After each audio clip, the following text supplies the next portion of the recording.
Refurbished laptop and renewed laptop அப்படின்னா என்ன?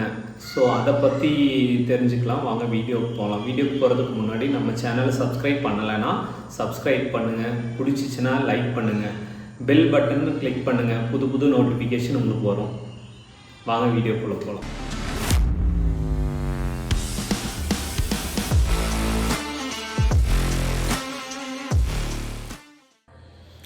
Refurbished லேப்டாப்ஸ்னால் என்ன, அது எப்படி கிடைக்கிது, அது அதோட அட்வான்டேஜ் என்ன, டிஸ்அட்வான்டேஜ் என்ன, அது வாங்கலாமா வாங்கக்கூடாதுங்கிறதோட ஒரு சின்ன வீடியோஸ் தான் இது.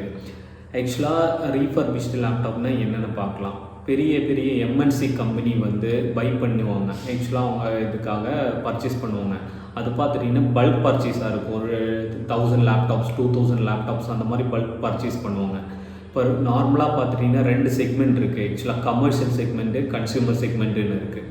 கமர்ஷியல் செக்மெண்ட் என்ன, கன்சியூமர் செக்மெண்ட் என்னென்னா கன்சியூமர் நம்ம அப்புறம் பார்த்துக்கலாம், ஏன்னா அதை பற்றி ஒரு வீடியோ போடலாம்.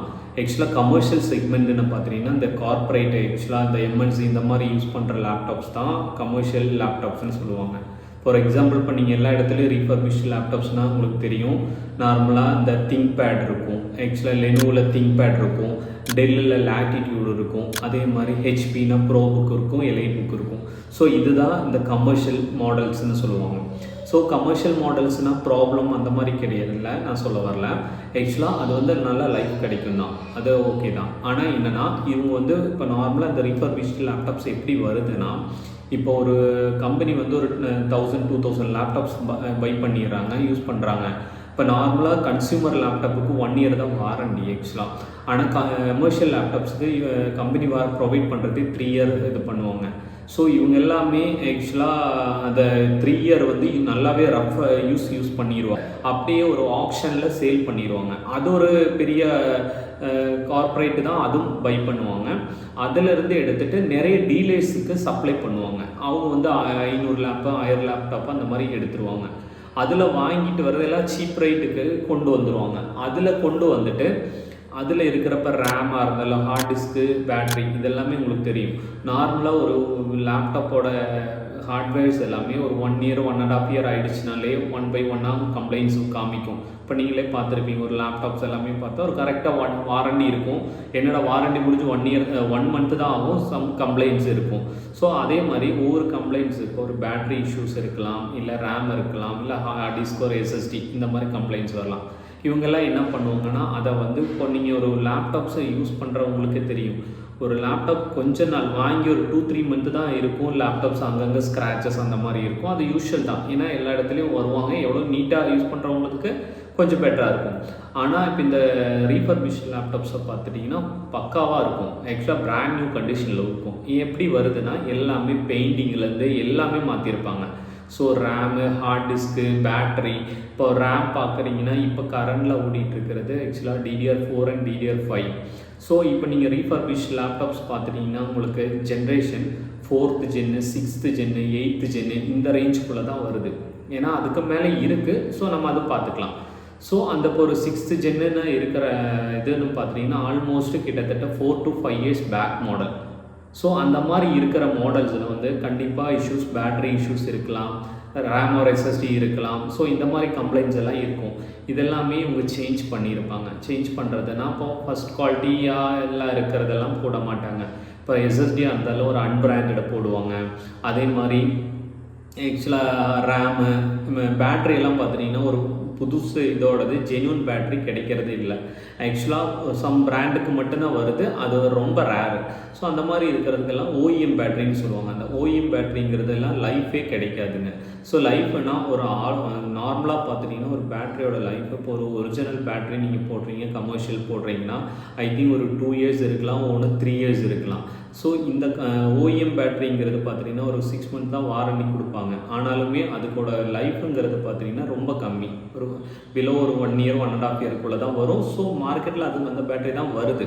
ஸோ அந்த மாதிரி பேட்ரி கொடுப்பாங்க. அப்போ அந்த மாதிரி இருக்கும்போது நீங்கள் தெரியாமல் ஒரு பையர் மீன்ஸ் ஒரு கஸ்டமர் ஆக்சுவலாக இப்போ இப்போ நார்மலாக எல்லாமே லேப்டாப்ஸ் நீட் ஆகிடுச்சு. ஸோ என்ன வாங்கலாங்கிற மாதிரி ஜஸ்ட்டு யூடியூப் அடிக்கிறாங்க, இல்லை ஆன்லைன் பார்க்குறாங்க. சடனாக வந்து உங்களுக்கே தெரியும், ஆன்லைனில் போட்ட உடனே பார்த்தா 10,000க்கு வருது லேப்டாப்ஸு, 15,000க்கு லேப்டாப்ஸ் இருக்குது.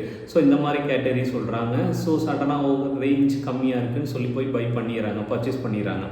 அந்த பர்ச்சேஸ் பண்ணுறதுல பார்த்தா உங்களுக்கு வந்து நிறைய கஸ்டமர்ஸ், ஏன்னா நம்மக்கிட்ட வாங்கிட்டு வந்துட்டுருக்காங்க. ஸோ அந்த மாதிரி இருக்கிறவங்க என்னென்னா பார்த்துட்டிங்கன்னா ஒவ்வொரு கம்ப்ளைண்ட்ஸ் இருக்கும். ஹீட்டிங் இஷ்யூஸு, ஸ்பீடு இருக்காது, சடனாக ஆன் ஆகும், ஆஃப் ஆகும், so fan issues, battery issues, இந்த மாதிரி நிறைய இஷ்யூஸ் வரும். ஸோ அவங்க நார்மலாக ஒரு லேப்டாப் வாங்குறாங்கன்னா ஒரு ஆக்சுவலாக ஒரு ஆவரேஜ் ஒரு 30,000 இல்லை 40,000 கொடுத்தா நல்ல லேப்டாப் கிடச்சிருக்கும். ஆனால் இவங்க வாங்கும்போது ஒரு உங்களுக்கு 15-20 அந்த மாதிரி வாங்கிட்டு ஒவ்வொரு இஷ்யூஸுக்கும் நீங்கள் ஒவ்வொரு ப்ராப்ளம் திருப்பி நீங்கள் சர்வீஸ் சென்டராகவே நடந்துகிட்ருக்கணும். அதே மாதிரி நீங்கள் வாங்குகிற லேப்டாப்ஸு, ஸோ இப்போ இதெல்லாமே இருக்குது. அப்போ ரீஃபர்பிஷ் லேப்டாப்ஸ் எப்படி வருதுன்னு எல்லாமே உங்களுக்கு தெரியுது. ஸோ இதை வந்து இதோட அட்வான்டேஜ்னு சொல்லப்போனால், ஆக்சுவலாக சொல்லப்போனால் அட்வான்டேஜே எனக்கு தெரிஞ்சு இல்லைங்க. அட்வான்டேஜ் ஏன் இல்லைன்னு சொல்ல வரேன்னா, இப்போ ஒரு லேப்டாப்போட இப்போ நீங்கள் வாங்குகிற லேப்டாப்ஸு ஆக்சுவலாக உங்களுக்கு ஒரு 20,000 இல்லை 30,000 வாங்கினாலும் கொஞ்ச நாள் யூஸ் பண்ணுறது நமக்கு ஓகே. ஆனால் இந்த மாதிரி லேப்டாப்ஸு மோஸ்ட்லி கம்ப்ளைண்ட்ஸ் வரும். ஸோ அந்த மாதிரி கம்ப்ளைண்ட்ஸ்னால் ஒரு பேட்ரின்னு இஷ்யூஸ் வந்தால் நீங்கள் ஒரு 3,000-3,500 ஸ்பெண்ட் பண்ணுற மாதிரி இருக்கும். ஸோ அதே மாதிரி நீங்கள் இப்போ ஒரு பேட்ரியாக இருந்தாலும், ஒரு எஸ்எஸ்டியாக இருந்தாலும், இல்லை ரேமு, இதெல்லாமே நம்மளால் சரி ஒரு சின்ன சின்ன ப்ரைஸ் வச்சு நம்ம ரீப்ளேஸ் பண்ணிக்கலாம். ஆனால் உங்களுக்கு டிஸ்பிளே இஷ்யூஸ் வரதுக்கும் இருக்குது, போர்டு இஷ்யூஸ் வரதுக்கும் வாய்ப்பு நிறைய இருக்குது, நிறைய வந்துட்டுருக்கு. ஸோ இது நிறைய கஸ்டமர்ஸ், 1-2 கஸ்டமருக்கு மீன்ஸ் ஆளுங்களுக்கு எந்த ப்ராப்ளம் இல்லாமல் அவங்க லக்கி தான் சொல்லப்போனால். ஆனால் மோஸ்ட் ஆஃப் தி பீப்புள்ஸ்க்கு இந்த மாதிரி கம்ப்ளைண்ட்ஸ் வருது. ஆனால் இப்போ நீங்கள் ஃபார் எக்ஸாம்பிள் ஒரு டீலர்கிட்ட போய் வாங்குறீங்கன்னா ஃபஸ்ட்டு வந்து அவங்க ட்ரஸ்டடானு நீங்கள் செக் பண்ணிக்கோங்க. எதாக இருந்தாலும் உங்களுக்கு பண்ணி கொடுப்பாங்க. அந்த மாதிரி இருந்துச்சுன்னா, அதுவும் நான் ரீஃபர்பிஷ்டு என்னை பொறுத்து கேட்டால் வேணான்னு தான் சொல்லுவேன். ஸோ டிஸ்அட்வான்டேஜ்னால் அது பார்த்துட்டிங்கன்னா நீங்கள் ஒரு லேப்டாப்ஸ் வந்து ஒரு 1 year 1.5 yearனாலே கம்ப்ளைண்ட்ஸ் வரும். ஸோ இதில் வந்துட்டு நீங்கள் 3 year 4 years யூஸ் பண்ண லேப்டாப்ஸில் ஆல்மோஸ்ட்டு பர்ஃபார்மன்ஸ்லேருந்து எல்லாமே ட்ராப் ஆகும். ஸோ அந்த மாதிரி இருந்துச்சுன்னா நீங்கள் பர்ச்சேஸ் பண்ணிட்டீங்கன்னா என்னென்னா ஃபர்தராக நீங்கள் வந்து சர்வீஸ்ன்னு தான் நீங்கள் போயிட்டுருக்கணும். அப்போ நீங்கள் யோசிப்பீங்க, இல்லை இது எதுக்கு நம்ம வாங்கணும், ஸோ இது சும்மா இது கொடுத்துட்டு, ஏன்னா நிறைய கஸ்டமர் நம்மகிட்ட வந்திருக்காங்க. ஸோ சார் இல்லை சார் இதை எடுத்துகிட்டு எனக்கு வேறு லேப்டாப்ஸ் கொடுக்க முடியுமா, ஸோ அந்த மாதிரி கேட்டிருக்காங்க. ஸோ நான் என்னை பொறுத்து என்னென்னா ரீஃபர்பிஷ்டுன்னு போக வேணாம். ஸோ என்னோட ஒரு சின்ன அட்வைஸ் அவ்வளோ மட்டும்தான். ஸோ நீங்கள் அப்படி இல்லையா, ப்ரைஸ் இல்லையா, ஸோ நீங்கள் ஒரு செகண்ட்ஸாக கூட ஓகே. ஏன்னா ரெண்டுக்கும் டிஃப்ரெண்ட் இருக்குது. செகண்ட்ஸு ரீஃபர்பிஷ்டு, நம்ம செகண்ட்ஸை பற்றி அப்புறம் பார்த்துக்கலாம். ரீஃபர்பிஷ்டோட மெயின் இதே வந்து இதுதான். ஸோ இப்போ நிறைய டீலர்ஸ் இருக்காங்க. ஸோ இப்போ 1 லட்ச ரூபா லேப் வந்து 20,000 கொடுக்குறேன், 10,000 கொடுக்குறேன் அப்படிங்கிறது. ஸோ அவங்கெல்லாம் எப்படின்னா ஒன்ஸ் சேல் பண்ணிவிட்டு போயிடுவாங்க. ஸோ இல்லைன்னா நீங்கள் ரீஃபர்பிஷ்ட் அப்படின்னா கம்பெனி ரீஃபர்பிஷ் பண்ணுறதும் இருக்குது. ஸோ நீங்கள் அந்த மாதிரினா இப்போ டெல்லு, ஹெச்பி அந்த மாதிரி அவுட்லெட் ஓனு அந்த மாதிரி இருக்குது. அதிலே நீங்கள் ட்ரஸ்டடாக இருந்துச்சுன்னா டைரெக்டாக அந்த மாதிரி கூட பை பண்ணலாம். ஆனால் அதர்வைஸ் நீங்கள் பை பண்ணுறது கொஞ்சம் யோசிச்சு பண்ணுறது எனக்கு தெரிஞ்சு பெட்டராக இருக்கும்னு நினைக்கிறேன். தேங்க்யூ.